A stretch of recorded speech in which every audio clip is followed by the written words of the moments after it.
حضرت عائشہ صدیقہ رضی اللہ تعالیٰ عنہ فرماتی ہیں میں نے نبی پاک صلی اللہ تعالیٰ علیہ وآلہ وسلم کو نا مرز وصال تک دیکھا ہے، حضور کے وصال تک، کہ حضور قرآن پاک کی آخری 2 سورتیں پڑھ کے سورت فلق اور ناس اپنے ہاتھوں پہ پھونکتے تھے، پھر جسم پہ ملتے. قرآن پاک میں شفا ہے. اب تو لوگوں نے دم درود کو نا اس کو بڑا ہلکا سا کام سمجھ لیا. ویسے بھی یہ عاملوں کے ہتھے چڑھ گیا، ملنگوں کے ہتھے چڑھ گیا، کاروبار بن گیا، تجارت بن گئی. ورنہ قرآن پاک کی آیات پڑھی جائیں تو حضور نے فرمایا سورہ فاتحہ میں شفا ہے، اس میں کرم ہے. یہ چیزیں جو بڑی ہمارے لیے سود مند تھی، فائدہ مند تھی، ہم چھوڑ گئے. ایک بڑی خوبصورت حدیث ہے، سنیے گا. حضرت ابو سعید خدری رضی اللہ تعالیٰ عنہ حدیث کے راوی ہیں، بخاری میں موجود ہے. ارشاد فرماتے ہیں کہ ہم ایک سفر پہ تھے، واپس آ رہے تھے. ایک جگہ رات کو قیام کیا، ہونا تھا، بستی تھی. بستی کے لوگوں نے نہ کھانا پوچھا نہ پانی پوچھا، کوئی ضیافت نہیں کی. آدھی رات کا وقت آیا تو ایک بندہ دوڑا دوڑا آیا، کہنے لگا ہمارے سردار کو بچھو نے کاٹ لیا ہے، تم میں سے کوئی بندہ دم درود کر لیتا ہے؟ تو ایک صحابی کہنے لگے کر تو لیتے ہیں، پر تم نے چونکہ ہمیں کھانا پانی تک نہیں پوچھا، تم اگر دم کراؤ گے تو مفت نہیں کریں گے. بخاری پڑھ رہا ہوں. پیسے لگیں گے. کتنے پیسے؟ بکریوں کا ایک ریوڑ پورا. شارحین نے لکھا 40 بکریاں. کنے دما دیاں؟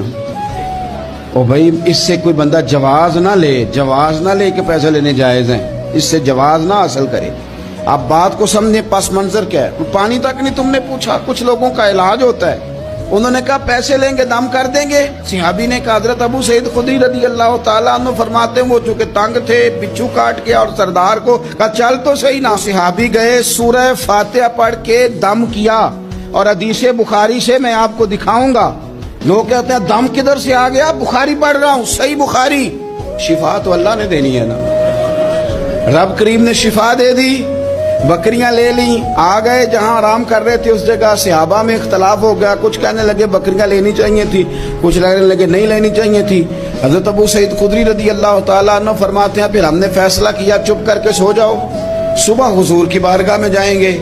اگر کریم نے کہا لینی چاہیے تھی پھر تو موج بن گئی، اور اگر کہا نہیں لینی چاہیے تھی تو بکریاں ہانک کے واپس کر دیں گے. مسئلہ کیا ہے؟ کہتے ہیں صبح گئے حضور کی بارگاہ میں، جا کے مسئلہ عرض کیا یا رسول اللہ انہوں نے بھی پانی کوئی نہیں پوچھا تھا، ہم نے بھی کہا دم کریں گے تو پیسے لیں گے، تو ہم نے یہ بکریاں لی ہیں. شارحین لکھتے ہیں 40 تھی شاید.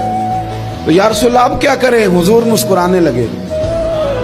حضور مسکرانے لگے. جس کے گچھے سے لچھے جڑے نور کے، ان ستاروں کی نزہت پہ لاکھوں سلام، اور جس کی تسکین سے روتے ہوئے ہنس پڑے، اس تبسم کی عادت پہ لاکھوں سلام، اور ان کی باتوں کی لذت پہ بے حد درود، ان کے خطبے کی ہیبت پہ لاکھوں سلام. حضور مسکرانے لگے اور مسکرا کے پوچھا اچھا پڑھا کیا تھا؟ یا رسول اللہ سورہ فاتحہ. فرمایا سکھائی کس نے تھی؟ کہا یا رسول اللہ آپ نے. فرمایا پھر آدھی بکریاں میری ہیں آدھی تمہاری ہیں.